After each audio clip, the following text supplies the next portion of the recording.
Shalom sahabatku, jumpa lagi dalam Benang Merah Kehidupan. Hari ini kita akan berbagi sharing tentang bagaimana kita mengikuti teladan mereka, yang terambil di dalam 2 Korintus 8 ayat 1 sampai dengan 2. Namun sebelumnya kita akan berdoa terlebih dahulu. Bapa yang baik, Allah yang kami sembah dalam nama Yesus Kristus, sungguh kami mengucap syukur dan terima kasih ya Tuhan atas lawatan-Mu sepanjang hari ini Tuhan. Kami boleh menikmati penyertaan-Mu yang luar biasa dalam keluarga kami. Kau telah memberikan kekuatan dan kesehatan kepada kehidupan kami. Tuhan, kami mau menyerahkan hari ini pembelajaran firman-Mu untuk kami boleh mengerti dan semakin mengenal begitu besarnya kasih-Mu dalam kehidupan kami. Berikan hikmat-Mu untuk kami boleh melihat dan percaya tentang kebenaran firman-Mu. Ampuni dosa dan kesalahan kami. Di dalam nama Tuhan Yesus kami berdoa dan mengucap syukur. Haleluya. Amin. Ikutilah teladan mereka. Kita akan membaca di dalam 2 Korintus 8 ayat 1 sampai dengan 2. Pelayanan kasih. Saudara-saudara, kami hendak memberitahukan kepada kamu tentang kasih karunia yang dianugerahkan kepada jemaat-jemaat di Makedonia. Selagi dicobai dengan berat dalam berbagai penderitaan, sukacita mereka meluap, dan meskipun mereka sangat miskin, namun mereka kaya dalam kemurahan. Suatu hari Tuhan Yesus sedang memperhatikan orang yang sedang mempersembahkan persembahan di bait Allah. Banyak orang kaya memasukkan uang ke dalam peti persembahan, dan datanglah pula seorang janda miskin yang hanya memiliki 2 mina, yaitu nilai koin terkecil yang disebut lepton, yang beredar pada zaman itu. Lalu ia memasukkan semua apa yang dimiliki, yaitu 2 mina.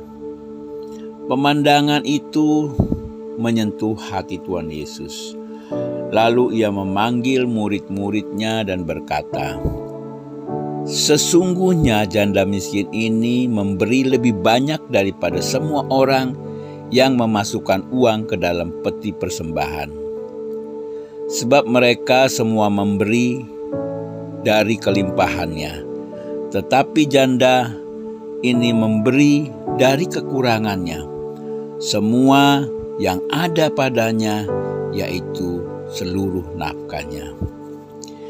Janda ini memang tidak terfokus pada apa yang tidak dimilikinya, namun terfokus pada apa yang masih dimilikinya.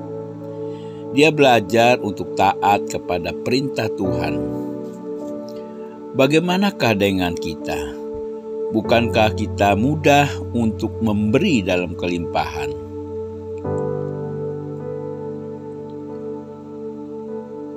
Namun masih sanggupkah kita untuk tetap memberi walaupun dalam keadaan pas-pasan? Ini sebuah contoh yang saya pakai untuk menjelaskan semuanya, agar kita dapat belajar dari kisah ini, yaitu jemaat Makedonia. Jemaat ini hidup dalam kemiskinan sehingga Rasul Paulus tidak memiliki hati untuk melibatkan mereka dalam pelayanan kasih kepada orang-orang kudus. Tetapi sungguh di luar jangkauan pemikiran dari Rasul Paulus, mereka justru mendesak dan memaksa agar Rasul Paulus mau menerima pemberian mereka. Sampai Rasul Paulus berkata, mereka sangat miskin, namun kaya dalam kemurahan. Aku bersaksi bahwa mereka telah memberi melampaui kemampuan mereka.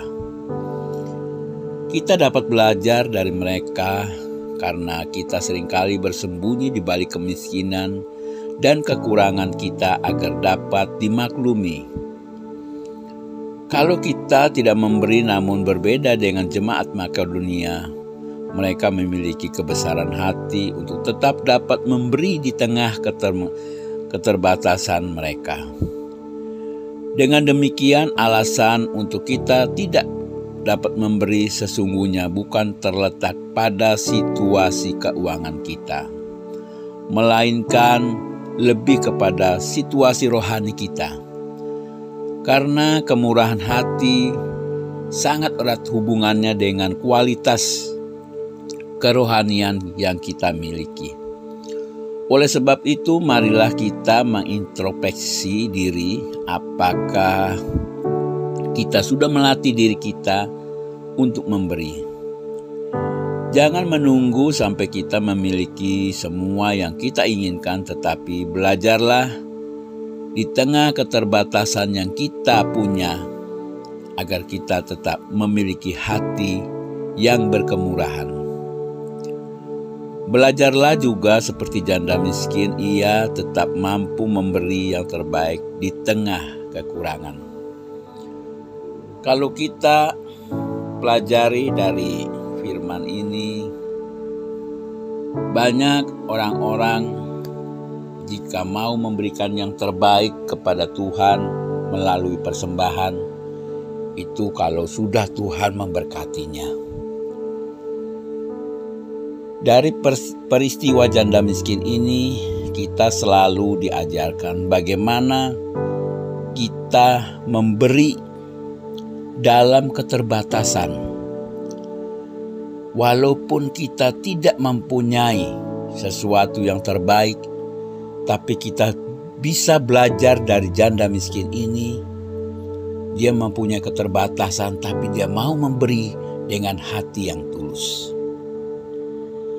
Lewat pembelajaran pada hari ini, kita harus memiliki hati seperti janda miskin ini. Apapun yang kita dapat, sedikit demi sedikit, kita bisa memberikan yang terbaik di dalam kekurangan kita. Saya yakin dan percaya jika kita mau melakukan sesuai dengan firman Tuhan, Tuhan akan memberikan sesuatu yang tidak pernah kita bayangkan. Mungkin lewat anak-anak kita, mungkin lewat klien kita, ataupun di sebuah perusahaan tempat kita bekerja. Bersyukurlah jika kita masih diberikan hikmat oleh Tuhan. Janganlah kita menghilangkan berkat Tuhan. Kalaupun kita tidak mempunyai finansial yang secara baik, namun kita punya tenaga, pikiran kita, untuk kita boleh melakukan sesuatu yang terbaik di dalam pelayanan kita. Percayalah kepada Tuhan. Saya yakin dan percaya jika kita selalu mengandalkan kekuatan yang daripada Tuhan, Tuhan akan memberikan sesuatu yang tidak pernah kita bayangkan.